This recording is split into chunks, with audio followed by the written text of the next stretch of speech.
La première fois qu'on en a parlé, c'est en 2015, avec Bruno David, qui est actuellement le directeur du Muséum de Paris. Dans la recherche, on essaie de trouver des systèmes qui sont peu chers.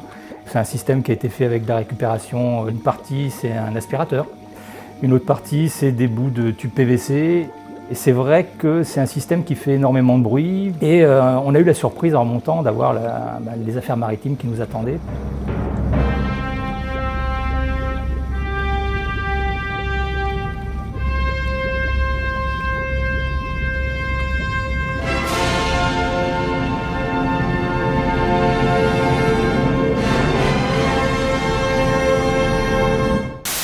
L'endroit où on a fait ces recherches, c'était dans les Caraïbes, c'était au niveau de la Jamaïque.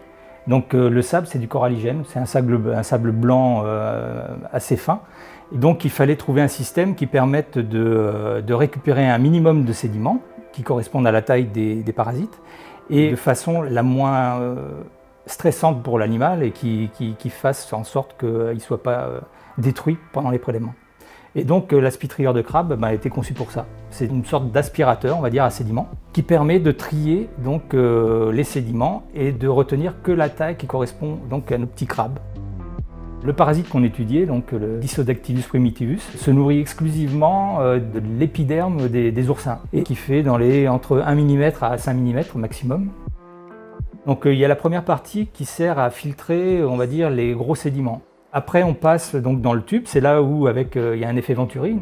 Cette aspiration permet d'envoyer après les sédiments donc, à l'extrémité du système.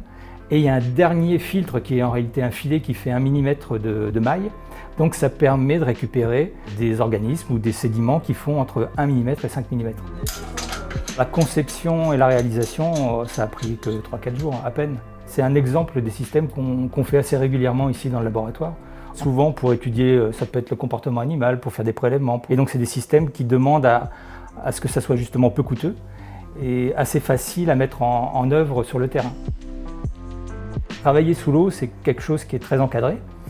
En mer, on est souvent dénoncé aux affaires maritimes, c'est donc la police qui gère un peu tout ce qui se passe sur l'eau et sous l'eau.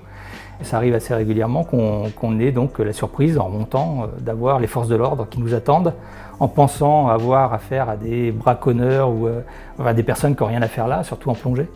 Et heureusement, parce que sinon, si on pouvait faire n'importe quoi sous l'eau, très rapidement, ça serait une catastrophe.